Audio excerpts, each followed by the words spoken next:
बात लगातार सामने आ रही है। एक बात आ रही है जो बिजली का मुद्दा है, जो लगातार शोषण बनता जा रहा है बड़ा गलत तरीके से। आप आनंद फानंद में बिल पहुंचा देते हैं, 3 घंटा बिजली के बाद किसी का आप 23,000, किसी का 32,000, किसी का 18,000 और जाके वोटर जमा करके FIR लॉन्च कर दीजिए और उसमें मिडिल क्लास और कमजोर तबके सबसे ज्यादा हो, तो ये तो नहीं चलेगा। आप हमको 22 घंटा बिजली दीजिए, लेके रहेंगे और स्मार्ट मीटर को डरावना मीटर मत बनाइए, ये नहीं चलेगा।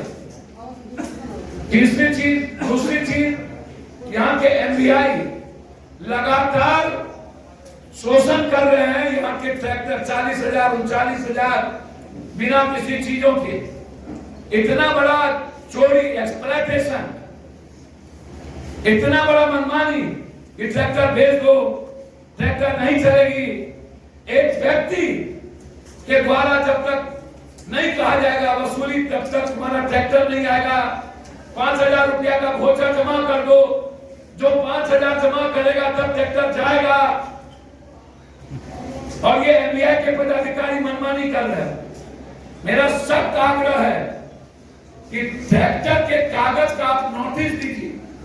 3 सप्ताह के नोटिस के बाद यदि वो अपना कागज नहीं संभाले, तब आप उसका ट्रैक्टर को आप रोक सकते हैं, कागज बनाने का मौका दीजिए। आप 40,000 रुपया फाइन करके ये रावणी रूप ये नहीं चलेगा। अंतिम 70 सालों से 50 सालों से हाउसिंग कमेटी में रह रहे लोगों को जिस तरीके से माफिया और पदाधिकारी की मिलीभगत से घर उजाड़ने की कोशिश हो रही है, वो बिल्कुल गलत है। पूर्णिया और धमधा विधानसभा एक परिपक्व और वैचारिक कार्यकर्ता साथियों का, नेताओं का एक बड़ी बैठक सीमांचल और कोसी की आजादी के लिए एक संकल्प, पूर्णिया को राजधानी कैसे बनाया जाए, उपराजधानी, पूर्णिया के एयरपोर्ट को चालू अविलंब कैसे किया जाए, सहरसा में एम्स और पूर्णिया में हाईकोर्ट बेंच और बंद पड़े कुर्सेला से लेकर रुपौली, भवानीपुर, बरहारा होते हुए मुरलीगंज होते हुए भीमनगर रेलवे लाइन, ये इंपॉर्टेंट है हमारे लिए। और बाढ़ से मुक्ति, इसके लिए 4 विधानसभा की बैठक हो चुकी है। अब अंतिम विधानसभा के रूप में 5 तारीख की बैठक पूर्णिया की आजादी को लेकर के है और उसमें हम अपने अधिकार के लिए यहाँ पर जमा होंगे और करो मरो के साथ संकल्प के लिए हम लोग आगे बढ़े। धन्यवाद। आपका टाइम देख रहे थे? मेरा टाइम अभी 56 है।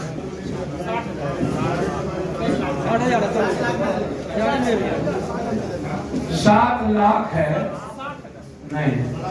मैं आपको बता दूं, बिल्कुल गलत तरीके से,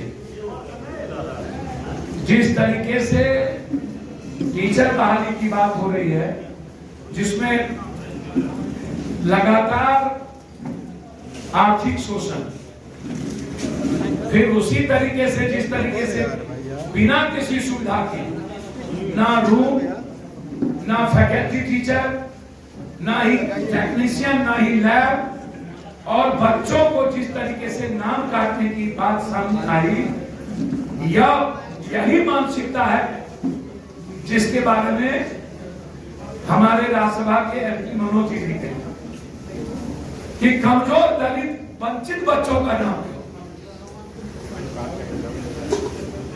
और जिन बच्चों का नाम काटा गया है अटेंडेंट के नाम पे नहीं, अलग तरीके, आर्थिक रूप से कोई बच्चे का नाम नहीं कटेगा।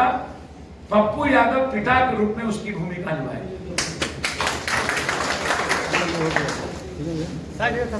गुलाब बाग के सरकारी स्कूल की जमीन रजिस्ट्री हो चुकी है। अभी क्या कहते हैं, सीटी के जमीन की रजिस्ट्री जमीन ब्रोकर के द्वारा हुआ है। इसकी जानकारी मैं डीएम, सीओ, एडीएम, भूअर्जन पदाधिकारी को मैंने दे दिया है।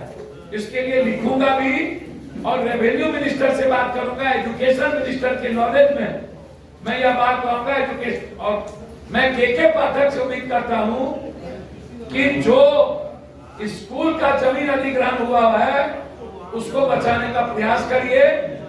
हमारी पार्टी का यह दायित्व है कि उस जमीन को किसी कीमत पर हम आम जनता की बच्चा के लिए बचाएं।